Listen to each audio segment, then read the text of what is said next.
Back to my channel Buddha inspire. बहुत समय पहले की बात है। एक विशाल और समृद्ध राज्य में एक प्रतापी राजा का शासन था। एक दिन राजा के दरबार में एक विदेशी व्यापारी आया और उसने राजा को एक बेहद सुंदर और दुर्लभ पत्थर भेंट किया। राजा ने उस पत्थर को देखते ही निर्णय लिया कि इससे भगवान विष्णु की प्रतिमा बनाई जाएगी, जिसे राज्य के सबसे बड़े मंदिर में स्थापित किया जाएगा। राजा ने कार्य की जिम्मेदारी अपने महामंत्री को सौंपी। महामंत्री गांव के सबसे प्रसिद्ध मूर्तिकार के पास गया और उसे पत्थर देते हुए कहा, महाराज चाहते हैं कि इस पत्थर से भगवान विष्णु की प्रतिमा बनाई जाए। तुम्हें 7 दिनों का समय दिया जा रहा है। इसके लिए तुम्हें 50 स्वर्ण मुद्राएं मिलेंगी। मूर्तिकार यह सुनकर बहुत प्रसन्न हुआ। वह सोचने लगा कि यह अवसर न केवल उसे धनवान बनाएगा, बल्कि उसे राजा के दरबार में पहचान भी दिलाएगा। उसने पत्थर को अपने घर ले जाकर काम शुरू कर दिया।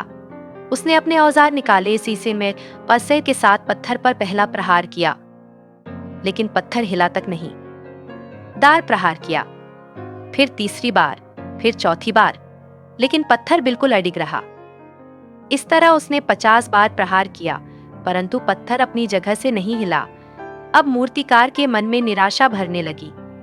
वह सोचने लगा, अगर 50 बार प्रहार करने पर भी यह पत्थर नहीं टूटा, तो अब यह कभी नहीं टूटेगा। थका हुआ और हताश मूर्तिकार पत्थर को वापस महामंत्री के पास ले गया और बोला, यह पत्थर बहुत कठोर है, इसे तोड़ना असंभव है, इससे प्रतिमा नहीं बनाई जा सकती। महामंत्री चिंतित हुआ, लेकिन राजा के आदेश को पूरा करना उसकी प्राथमिकता थी।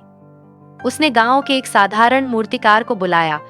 वह मूर्तिकार ना तो प्रसिद्ध था और ना ही उसने पहले कोई बड़ा काम किया था, लेकिन उसकी आंखों में आत्मविश्वास झलक रहा था। महामंत्री ने वही पत्थर उसे दिया और कहा, यदि तुम इस पत्थर से प्रतिमा बना सको तो तुम्हें 50 स्वर्ण मुद्राएं दी जाएंगी। साधारण मूर्तिकार ने पत्थर को ध्यान से देखा और तुरंत अपने औजार निकाले।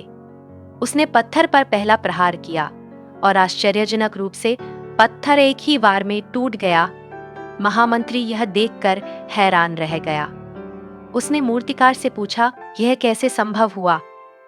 पहले मूर्तिकार ने 50 बार प्रहार किया, फिर भी पत्थर नहीं टूटा, लेकिन तुमने केवल एक बार में इसे तोड़ दिया। साधारण मूर्तिकार मुस्कुराया और बोला, महामंत्री जी, यह पत्थर पहले ही 50 प्रहार सह चुका था। यह आखिरी प्रहार केवल उस मेहनत को पूरा करने वाला था। सफलता कभी एक प्रयास में नहीं मिलती। हर छोटा प्रयास, चाहे वह असफल ही क्यों न लगे, सफलता की नींव बनाता है। महामंत्री को समझ में आ गया कि पहले मूर्तिकार ने यदि केवल एक और प्रयास किया होता तो वह सफल हो जाता। इस कहानी से हमें यह सीखने को मिलता है कि कभी भी हार नहीं माननी चाहिए। सफलता आपके अगले ही प्रयास में छिपी हो सकती है। बस विश्वास बनाए रखिए और एक अंतिम प्रयास जरूर कीजिए। अगली बार जब आप हार मानने का सोचें तो खुद से पूछिए, क्या मैं अपना अंतिम प्रयास कर चुका हूं?